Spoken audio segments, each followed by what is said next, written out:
All righty, clock says it is about that time. So we'll go ahead, get ready to get started this morning. To all the mothers in the room, happy Mother's Day.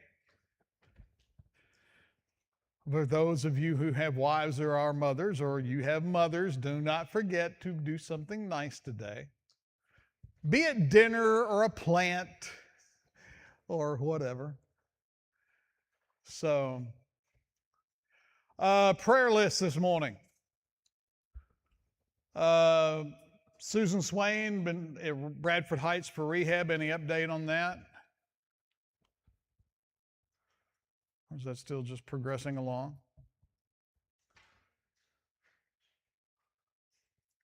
It says Elaine Perry fell and will be going to rehab. Anything new on that? She's gone to rehab. Okay, she is there now. Bulletin also mentions Richard Upton, friend of the Perry family, being treated for cancer. Anybody not on the list in the bulletin this morning? Trying to make sure the train whistle doesn't go off this morning.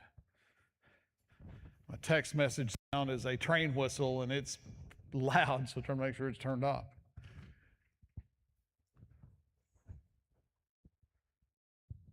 Any further things? Talked to Dad a few times this week. Sounds more like himself.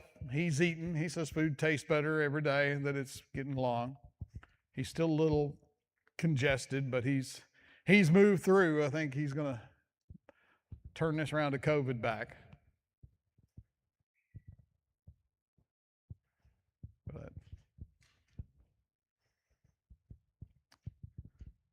of course, we're getting toward the end of the school time. Our college students, I'm seeing some of them back. I saw Simi walk in a while ago. Saw a friend of mine from Elkton, and they come up to church here in Hoptown, and they were at Waffle House. So a lot of the kids are coming back, finishing out year. And the high school folks, we're down, the final 2 weeks? Inside the final 2 weeks, most graduations are the week of the 20th, 21st, 22nd, in that time. Teachers are about ready to celebrate for a little while, so get that break in. Anybody else? Mr. Harry, would you start us with prayer this morning?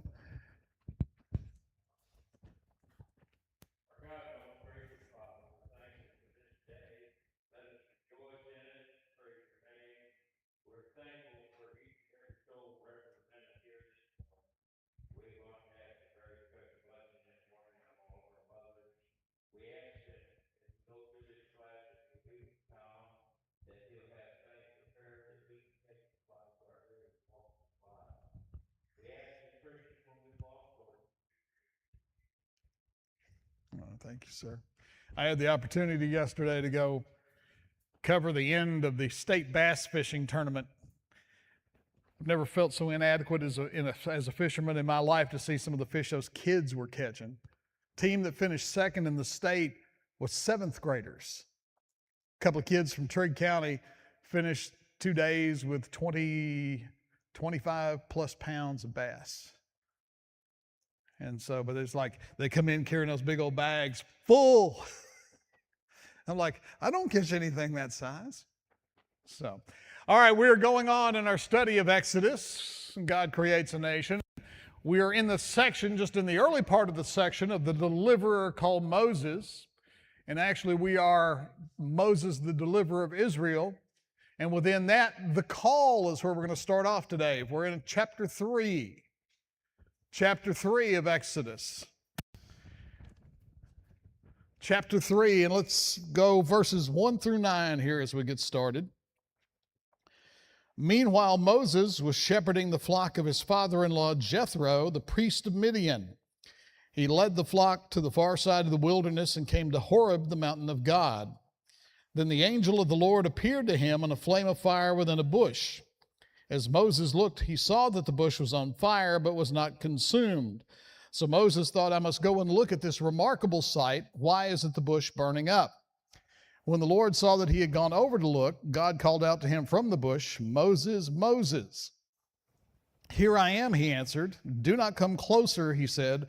"Remove the sandals from your feet, for the place where you are standing is holy ground." Then he continued, "I am the God of your father, the God of Abraham, the God of Isaac, and the God of Jacob." Moses hid his face because he was afraid to look at God. Then the Lord said, "I have observed the misery of my people in Egypt, and have heard them crying out because of their oppressors. I know about their sufferings, and I have come down to rescue them from the power of the Egyptians and to bring them from that land to a good and spacious land, a land flowing with milk and honey, the territory of the Canaanites, Hittites, Amorites, Perizzites, Hivites, and Jebusites. So because the Israelites' cry for help has come to me, and I have also seen the way the Egyptians are oppressing them." So let me adjust this down a little bit. All right, so we covered a big section of this, first 6 verses last week, and we're getting into verses 7, 8, and 9 here this week.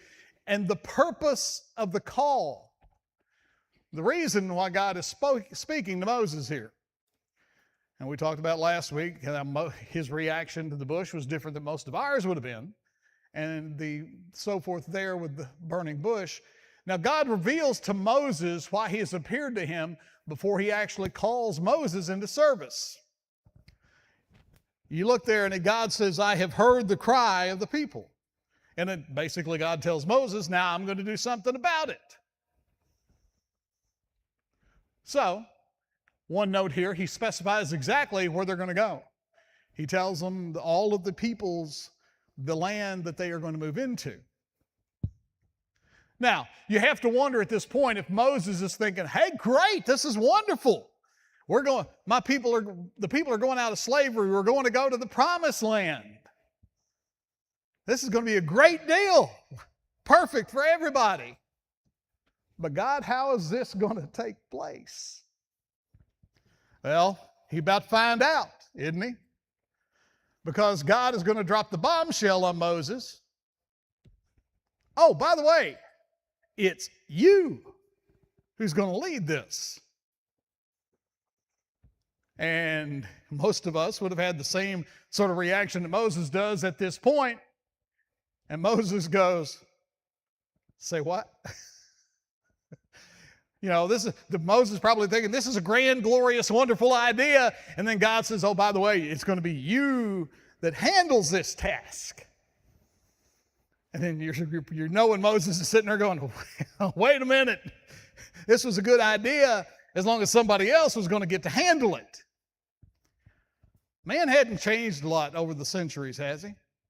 Because I think a lot of Christians today and a lot of us today are saying, this is a wonderful idea. This is going to be a great project. It's a great mission work. It's all of that. Hey, we need you to be a part of it. And our reaction is what? Say what? Now, this is good if somebody else is doing it, if somebody else is handling it, but you want me to be a part. Oh, wait a minute. Maybe it's not so much a good idea as I thought it was. So Moses has somewhat of this reaction here over the next few verses. Moses is going to try what? Everything in the world not to be this guy. Sometimes we try everything in the world not to be that guy or that woman. Now let's go to verses 10 through 12. Moses, round 1. This is like a little sparring match here between Moses and God. Round 1 of the argument, not me. Beginning of verse 10, it says, therefore go, I am sending you to Pharaoh so that you may lead my people, the Israelites, out of Egypt. But Moses asked God, who am I that I should go to Pharaoh and that I should bring the Israelites out of Egypt? He answered, I will certainly be with you, and this will be the sign to you that I am the one who sent you. When you bring the people out of Egypt, you will all worship God at this mountain. So what's Moses' first excuse as to why he can't do it?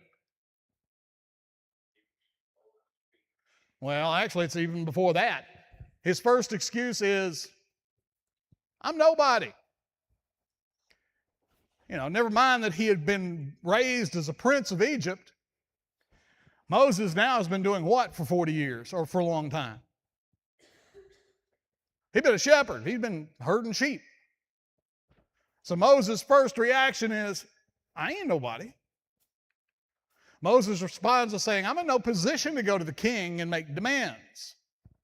Because when Moses left Egypt years ago, what were they looking to do to Moses?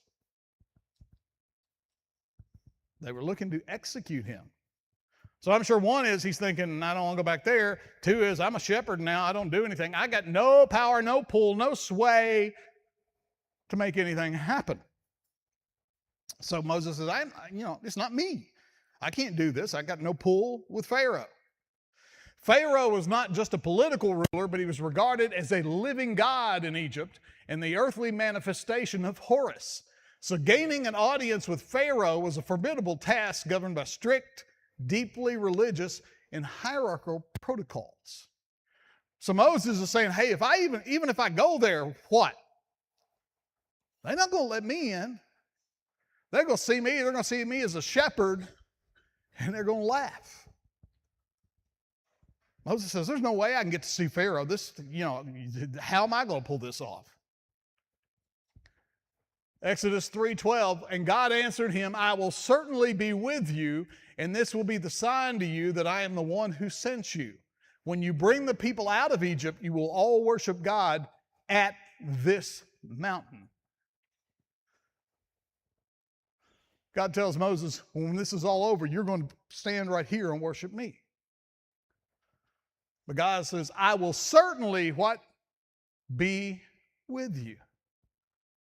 Is that same promise available still to us today? That he will be with us? When we are making excuses and reasons why we can't do or won't do we forget that his promise is he will be with us? So he promises, I will certainly be with you. God, in other words, says to Moses, what? I got your back. Don't worry about it. I've got your back here. Pretty nice when somebody's got your back, isn't it? Ever had a friend or a neighbor or somebody in the workplace who you knew had your back? That's a comforting feeling. When I was working at the radio station and managing the radio station in Madisonville, I had an employee there. I knew that no matter what went on in that building when I wasn't there, she had my back.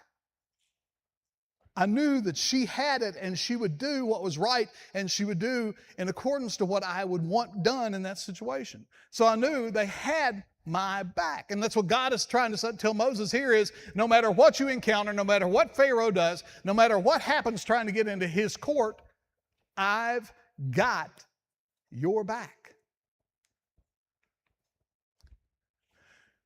Found this slide. You don't have to look over your shoulder when you know God has your back. You don't have to look back and make sure he's there because God has promised to have your back and he's there. So you don't spend your time looking back. God, you back there? Hey, come on. I'm trying to deal here. God's got your back and you don't have to look over your shoulder. 2 Chronicles 20:17 says, you will not have to fight this battle. Stand firm and see the deliverance the Lord will give you. Do not be afraid. Do not be discouraged. Go out to face them tomorrow, and the Lord will be with you.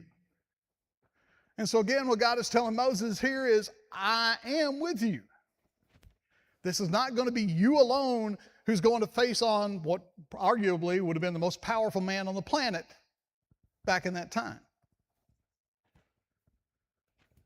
All right, we go to round 2. So Moses made one objection saying, who am I to go to Pharaoh? God says, I got this. So now we get Moses' attempt to say, well, no, wait a minute. Maybe not still. So let's go to verses 13 and look to verse 22. Then Moses asked God, if I go to the Israelites and say to them, the God of your ancestors has sent me to you, and they ask me, what is his name? What should I tell them? God replied to Moses, I am who I am. This is what you were to say to the Israelites. I am has sent me to you. God also said to Moses, say this to the Israelites, the Lord, the God of your ancestors, the God of Abraham, the God of Isaac, and the God of Jacob has sent me to you. This is my name forever. This is how I am to be remembered in every generation. Go and assemble the elders of Israel and say to them, the Lord, the God of your ancestors, the God of Abraham, Isaac, and Jacob, has appeared to me and said, I have paid close attention to you and to what has been done to you in Egypt. And I have promised you that I will bring you up from the misery of Egypt to the land of the Canaanites, Hittites, Amorites, Perizzites, Hivites, and Jebusites, a land flowing with milk and honey. They will listen to what you say. Then you, along with the elders of Israel, must go to the king of Egypt and say to him, the Lord, the God of the Hebrews, has met with us. Now please let us go on a 3-day trip into the wilderness so that we may sacrifice to the Lord our God. However, I know that the king of Egypt will not allow you to go, even under force from a strong hand. But when I stretch out my hand and strike Egypt with all my miracles that I will perform in it, after that he will let you go. And I will give these people such favor with the Egyptians that when you go, you will not go empty-handed. Each woman will ask her neighbor and any woman staying in her house for silver and gold jewelry and clothing, and you will put them on your sons and daughters, so you will plunder the Egyptians. So Moses' second attempt to get out of this is what? What's his second attempt to say, well, no, I'm not your guy? Is it not? He says, well, the people of Israel aren't going to listen to me. They're not going to follow me. They're not going to go. I don't have the support of the people. So Moses now complains that if he attempts to try and lead the people, why would they choose to follow him? People are going to look at him. You've been out in the wilderness 40 years shepherding sheep. Why are we going to follow you? And Moses says, there's no reason for them to follow me. Moses' point here is, again, who am I? He argues that he has no way to get into Pharaoh at first. He says, who am I there? And now he says, who am I that the people are going to follow me? Another way of Moses saying here, I'm not really anybody. I'm not somebody they're going to follow here. Who am I, God? At this point in his life, Moses has no stature among the people. That's going to change over the next many years. But at this point, does he have any sway with the people of Israel? No, not really. Some of them may think, well, wait a minute, he lived there for a while. Why would we trust him? Maybe he's going to sell us out. They have no reason at this point to trust Moses or really to believe Moses at this point. At this stage, God equips him with the only authority he'll need, and that is to say he's sent by the true and living God. Moses is going to go to the people of Israel and say, God sent me. Now, what do they ask him when he says, God sent me? What Moses says, they're going to ask me, who do I tell them sent me? Yeah, who? Who sent me, God? When I tell them God sent me, and they say, well, who sent you? Who? Moses has to explain. Exodus 3:14 again says, God replies to Moses, I am who I am. This is what you are to say to the Israelites. I am has sent me to you. 2 little words, 3 little letters here. I am. Exodus 3:14 is widely considered one of the most profound and foundational verses in the entire Old Testament. There is a lot built here on the statement, I am, that God tells Moses. I am. Critical reasons why this verse is of immense importance. Reasons why this verse is so important as a foundation for the Old Testament. 1, it's the revelation of the divine name. Has God ever spoken his name to people before this point? In the ancient Near East, a name represented the character, nature, and essence of a person. By revealing the name, God was making himself known to the people in a totally different way. This is a totally different thing now. The phrase, I am who I am, is derived from the Hebrew verb haya, to be or exist. In Hebrew, it's written as Yahweh. It's written as Yahweh. It signifies that God is the absolute self-existent reality. He does not depend on anyone or anything else for his existence. He simply is. There is no other being that just is.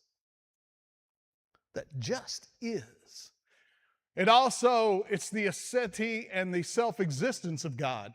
Theologians emphasize the concept of aseity from the Latin esse, which means from oneself. This means God is completely uncreated and independent. Completely uncreated and independent. Unlike the gods of Egypt, who represented specific, limited aspects of creation, such as the sun, the Nile, or the earth, Yahweh is the creator who stands outside and above the created order. Completely outside of everything. And then by identifying as I am, God assures the Israelites that his power is not limited by human events, political systems, or time. You know, we mentioned that in Egypt, and Pharaoh himself viewed himself as a god. But yet Pharaoh was born. Pharaoh died. Previous rulers in Egypt, pharaohs, they would have been viewed as gods at the time, but they lived and they died. And by saying, I am, God says, no, this is something different. This is something completely different. I am. I am. It's also the unchanging and eternal nature of God. Because God's name is I am, present tense, continuous existence, it implies that God is always present in every era. Past, present, and future. He is. He is present in every era. This directly links to the New Testament concept in Hebrews. Hebrews 13:8, Jesus Christ is the same yesterday, today, and forever. Past, present, indeterminate future. The God who met Moses in the eternal now of the burning bush is the same God who acts in the present with us today. And the same God who created is the same God who oversees us today. No change. I am past, present, future. God is not a has-been or a distant concept. He is the God who is active and present in the current situation. Current situation, he's there. Also, the New Testament echoes. In the New Testament, Jesus uses the I am statements, ego eimi, in Greek to claim divinity. John 8:58, Jesus said to them, truly I tell you, before Abraham was, what? I am. When Jesus makes that statement, what is he saying? At the time he makes that to the people he's making it to, and they knew what he was saying. He's making this to the religious leaders, and he's saying, truly I tell you, before Abraham was, I am. What is he saying to them? That he came before Abraham. He is asserting his divinity. And what was their reaction to this statement at that point in time? It was not pleasant. The religious leaders understood exactly what he was doing, claiming to be the same God who spoke to Moses in the burning bush. I am.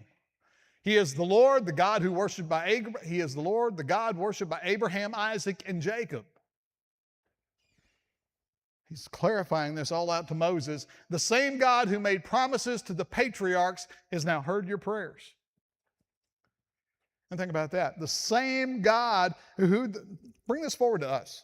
The same God who heard the prayers of the patriarchs is the God who hears our prayers today.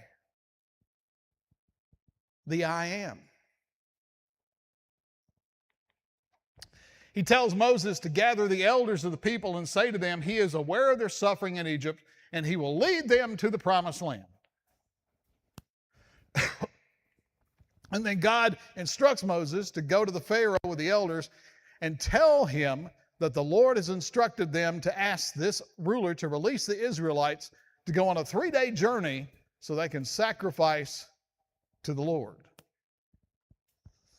Now, at this point, there's lots of things that come to my mind. It makes me think, okay, Moses' first thought is, I'm going to go to Pharaoh and tell him we're going to leave and go out for 3 days. Okay, that's likely to go real well. The elders of Israel would have thought the same thing. All right, they're working us hard as slaves. That, we're just dealing with them, and we're going to tell them we want to go out for 3 days. And I'm sure they're all sitting there going, yeah, what's Pharaoh going to say to that? Now, Moses tries again as we get into chapter 4 to back out of this. He's looking every way he can not to have to be the one to do this. So in chapter 4, beginning of verse 1, it says, Moses answered, what if they won't believe me and will not obey me, but say, the Lord did not appear to you? The Lord asked him, what is that in your hand? A staff, he replied. Throw it on the ground, he said. So Moses threw it on the ground. It became a snake, and he ran from it. The Lord told Moses, stretch out your hand and grab it by the tail.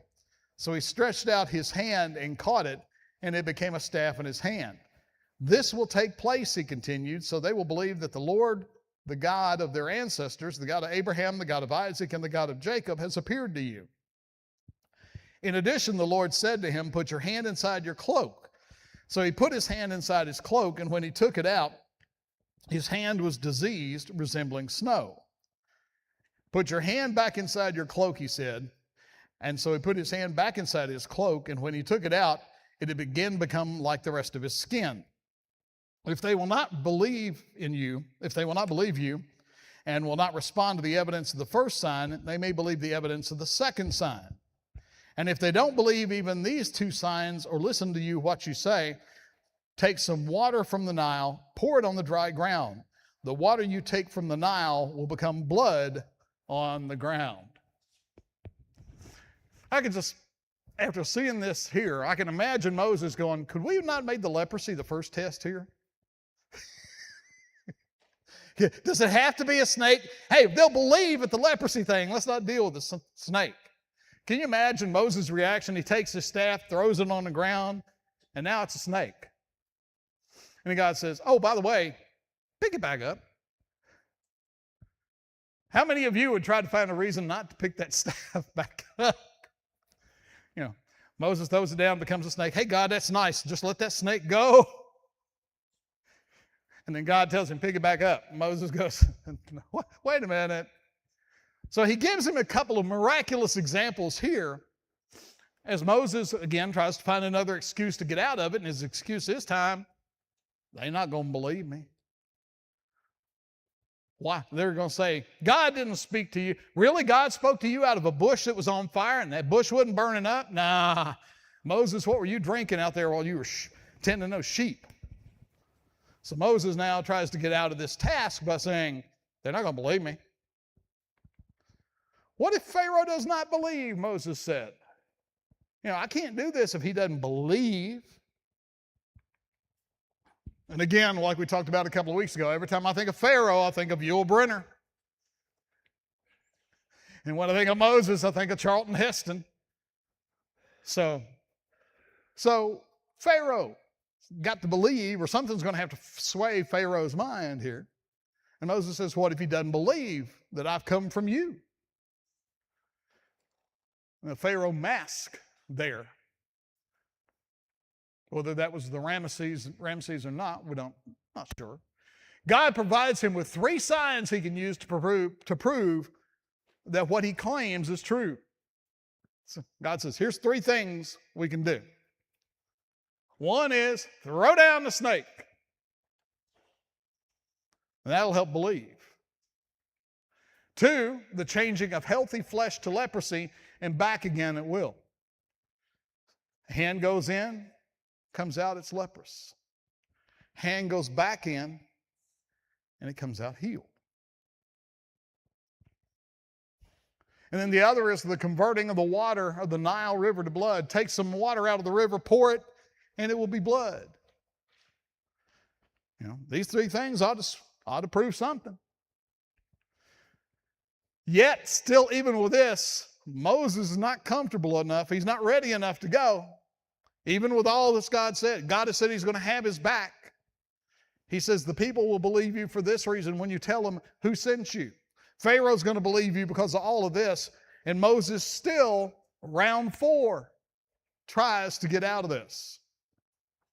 Look at verse 10. But Moses replied to the Lord, please, Lord, I have never been eloquent either in the past recently or since you have been speaking to your servant, because my mouth and my tongue are sluggish. The Lord said to him, who placed a mouth on humans? Who makes a person mute or deaf, seeing or blind? Is it not I, the Lord? Now go, I will help you speak, and I will teach you what to say. Moses said, please, Lord, send someone else. Then the Lord's anger burned against Moses, and he said, isn't Aaron the Levite your brother? I know that he can speak well, and also he is on his way now to meet you. He will rejoice when he sees you. You will speak with him and tell him what to say. I will help both you and him to speak, and he will teach you both what to do. He will speak to the people for you. He will serve as a mouth for you, and you will serve as God to him. And take this staff in your hand that you will perform the signs with. Now there in verse 10, and we talked a little bit about this last week, Moses said, I'm slow of speech, I'm sluggish, I won't present myself well. And we talked last week about Moses' education and that he was raised as a prince of Egypt. And this seems like a failed excuse by Moses coming out of the gate, because he would have been taught in political aspirations. He would have been taught how to deal with impressive people from around the world. And so Moses saying, I can't speak. Seems a little bit out of place. But Moses says, hey, I can't, I'm slow of speech. At some point, God gets a little frustrated here now, doesn't he? God's proving to him, I'm going to be there, I'm going to do all this, we're going to prove it. And Moses is still trying to find excuses why not to do it. Do you think God ever gets frustrated today with us trying to find excuses why we can't do his will? Why we can't do things for him? You think ever God sits up there tapping his foot going, golly, I wish Pete Harry would learn how to do this. Or maybe Troy, God's going, can't believe he won't. That's just, You ever think we frustrate God? Ever been frustrated with your kids? I think there are times God looks at us going, really? Really? This time Moses tries to excuse and plead his way out of it, not once, but twice. Not once, but twice. First time he says, I can't speak eloquently. I can't speak well. How's Pharaoh going to listen to me? He's going to make fun of me. The way I talk, Pharaoh's going to go, I'm not listening to you. You can't even, you're a stuttering, blithering fool. The idea being that he didn't have the skill to speak a man to high position, even though he had been brought up and educated in the royal court. Moses was brought up as a prince of Egypt. He emphasizes he's always had problems of one kind or another. Well, God, I got this. Well, God, I got that. I don't have the right clothes. Don't have the right robe. My sandals are coming apart. We do that still today, don't we? God, I don't have time. I got to do this today, God. Maybe next week or next month I can do that. God, I don't have the clothes to wear to this mission project, or I don't have this ability, or I don't have that ability. Here's the problem with that logic, and Moses has this problem here with this logic. The ability's not from us, is it? The ability and the talent comes from God, and if God wants us to do something, He will provide the skills and the ability and the backing for us to do it. And that's what Moses is yet to see here, is that no matter what God's telling him to do, if God's telling him to do it, He's going to back him up. He's not going to put him out there and step away and go, ha, ha, ha, look what I did to Moses. And Moses said, I've got all these problems. And God says, the Lord responds that He controls the speech of all men. And it will be Him speaking through Moses and not Moses himself. Moses says, I can't speak. God said, I created your mouth. I created your tongue. I gave you the ability to communicate and the ability to speak. Do you not think I can take control of this and make this happen?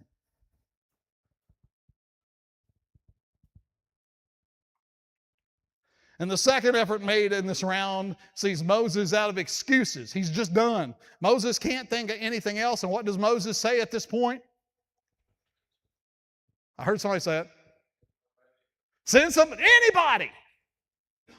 Ultimately, Moses gets down to the point, and it's probably the root cause here anyway. I don't want to go. I don't want to go. I'm either scared or I don't think I can do it. All of this, and I don't want to go. And at this point, God's like, really? Really? Exodus 4:13, oh my Lord, please send somebody else. We ain't changed in thousands of years. How many times, and I step on my own toes here too, as everybody stepping on everybody else's. How many times do we look at a situation or look at an opportunity and we look at it and say, somebody else will do it? Or we tell God, nope, just send somebody else. I can't, I'm not able. And the problem with that logic is, no, we can't probably and we're not able, but who is? He is. He's able. God's answer is to fortify Moses with human help. God, instead of, what would you have done at this point if you'd been in the situation? Probably smacked Moses down and said, go on. Or zap Moses out of existence and said, I'll find somebody else. But God continues to exhibit His patience and His desire and His willingness. And He says, Moses, okay, I'll get you help. Even though you don't think my help is enough and you can't do all of this, I'll get you help. And He gets him help in the form of who? He says, here, I'll get your brother. I know your brother can speak. I know your brother can do this. So we'll pair you together and we'll do this a 1-2 punch here. This time Moses tries to excuse and plead his way out again, not once but twice. Aaron will gladly follow him. In fact, he says, Aaron's coming to see you. God will speak to Moses. Moses will relay to Aaron, and Aaron will speak Moses' words to the people. We got the chain process here going now. God's going to communicate with Moses. Moses is going to say, Aaron, here's what we need to say, and Aaron's going to speak it out. Aside from one occasion later on, Aaron will submit to Moses and his instructions as if these were coming from God. God says, Aaron's going to listen to you just like I'm the one speaking. Now, Aaron has his one big oopsie, doesn't he? What does Aaron do at some point? Aaron crafts an idol. Moses is up on the mountaintop getting the law from God, and Aaron's listening to the people. Hey, we need God. We need an idol. Why don't you make this for us? And he does what? He submits.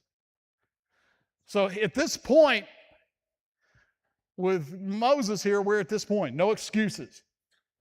God has knocked down every possible excuse Moses could throw out.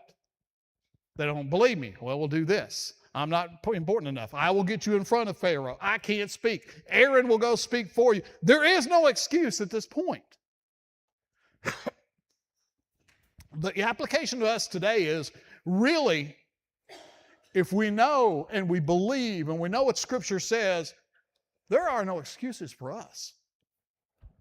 If we have our true faith in Christ, there are no excuses. None acceptable. There are no excuses. All right, let's look at these verses, and this may be where we have to pick up next week, but we'll go ahead and read them.